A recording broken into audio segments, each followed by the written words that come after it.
Me and my GF have been together for 8 years. She is the love of my life. I have no doubts I want to be with her for the rest of my life. We have had a really rough year financially and emotionally since the COVID-19 shutdown. She lost her father. We were out of work over 3 months. We are back now but are on the front lines for something that is not essential in my eyes. With all the stress from her father's loss, and the horrible things 2020 has thrown at all of us, I want to surprise her for Christmas with an engagement that has been a long time coming. Like I said before, the financial struggle is real but we are a team. We have shared finances, so it's hard to keep hidden money especially when it's tight. I was able to do some side gigs and sell some belongings and I scraped together $1,100. Is this too cheap of a ring to ask someone to be my wife? She is my world and I don't want her to think because I didn't spend $12K on a ring that she isn't worth it or that I'm a cheap pos. I would love to at least make 2020's Christmas have a happy memory. Also, does anyone have advice on the best places to shop for one?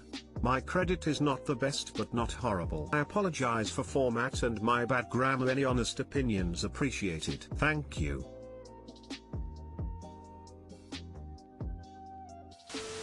Of course it's not too little. Price isn't everything. You should find out if she cares about the stone first though. Etsy has some gorgeous moissanite and morganite rings. Over the years this is the little hints I've gotten. She doesn't like square cut, she likes round or cushion, she likes canary yellow, she's size 6.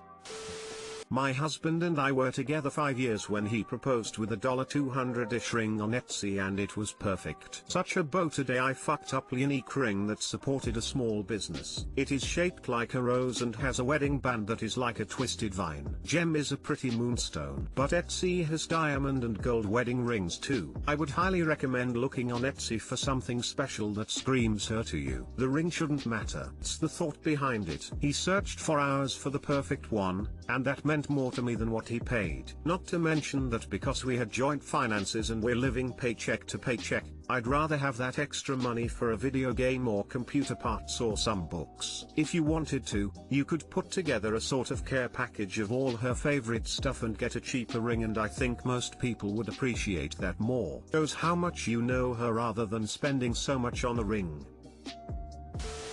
I have a lab diamond for ethical reasons, and no one knows unless I tell them. FYI, it is way less than he makes in a week. The income guideline is just a way to hock diamonds. Congratulations. Moissanite is another great option. My ring was $700 and I couldn't be happier. Simple solitaire, but I'm going to get something called an enhancer for my wedding band. Basically it's smaller bands that dress up your engagement ring. Also, long engagements aren't a bad thing. If you can't afford a wedding now and want one, it's not a bad thing to wait or get legally married first. My wife's wedding ring cost $400. Mine cost $100. Don't buy into the bullshit line about how many months' salary a woman's engagement ring has to cost. Sentiment is all that really counts. Ask your parents if they have any old family rings. A great option. My engagement ring is a family ring. I felt it was a great honor to be asked using this ring. It was like a welcome to the family and showed faith in the relationship from his dad, who gave it.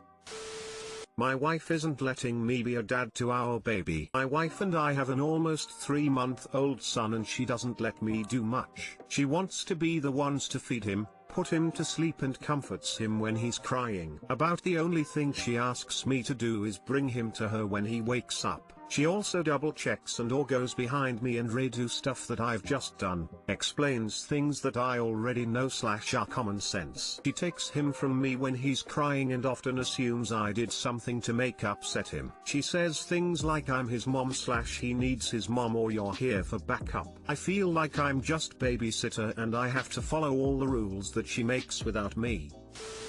I had PPD and it was near impossible for me to even trust my husband with the baby. Also, first time mums are really on edge all the time because everything is scary and you feel like anything can be dangerous for the baby. Talk to her about how you are not a backup and tell her she is the mom but you are also the dad. Demand more time with the baby. She can pump milk and go out shopping or just driving or getting food so you have daddy time. It's hard to hear your baby cry and not act on it. I agree with others that this is pretty normal in some ways, and hormones will really mess with a woman's reality. I would encourage you to be emphatic about establishing a parental role, remind her that you are doing a good job even when it's not the same way she might have done things, and if things don't begin to balance out, more to engage a counselor. She doesn't know it yet, but having you both working as a team and you being able to independently care for the baby is something she needs too, especially in the long run.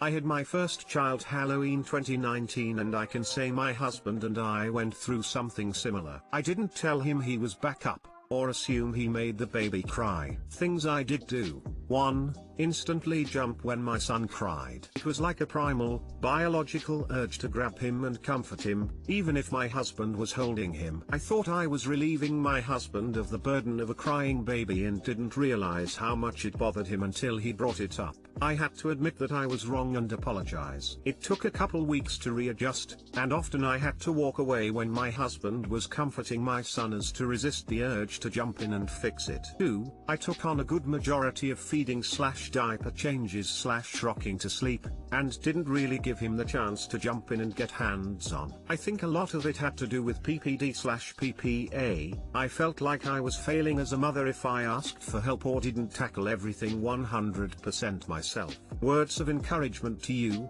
talk to your wife. You're well within your rights to express how her behavior is bothering you. You're not back up, you're an equal partner and parent. Also, here soon she'll likely be more relaxed about things. She'll find herself wanting a break more likely than not. If this continues, I suggest asking her if she has experienced any PPD/PPA symptoms. Parenting is a team effort, and while her behavior isn't uncommon, it's certainly harmful to y'all's relationship. I wish you both the best, and congratulations on your new squish. It's hormones and first-time mom jitters. It's very common. Just sit her down and calmly tell her you feel left out and like you are a parent too. Just be honest and caring, and I think you can work through it. Use the I feel method so it's less confrontational. Also, sleep deprivation makes people crazy.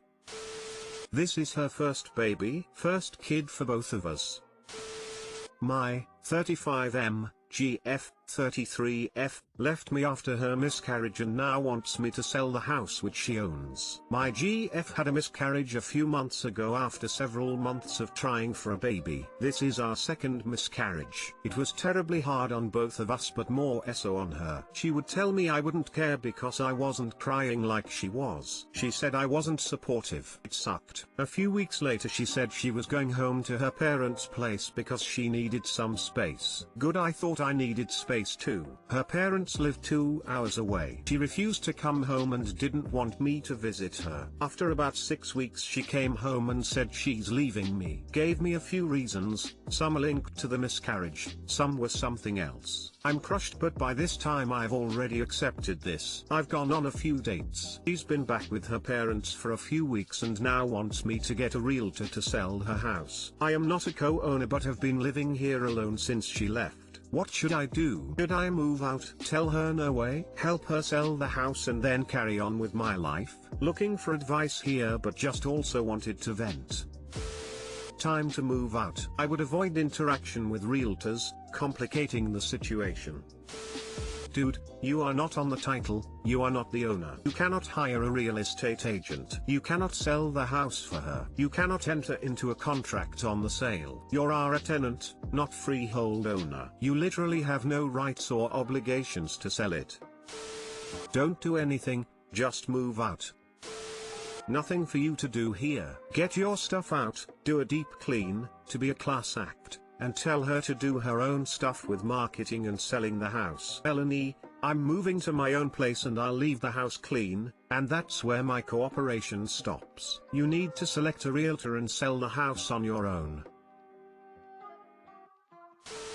move out and move on. It's a tough spot, but I think you have received all the communication you need from her at this point. I get the empathetic urge to want to help out, but the best thing for both of you is to start going your separate ways now that the relationship is over. Best way you can help her sell the house is to move out of it. That way you don't have to constantly be worrying about house showings interfering with your life, plus COVID-19 is a thing and you wouldn't want that high traffic of strangers coming into your place. Sorry bud, that's a tough spot to be in, but yeah, my advice is to start living your own life. She is an adult and can very easily find a realtor on her own to sell the house. I'm 31 and I managed to coordinate finding a realtor to lease my house living on the other end of the country. Good luck and sorry you had to go through with this.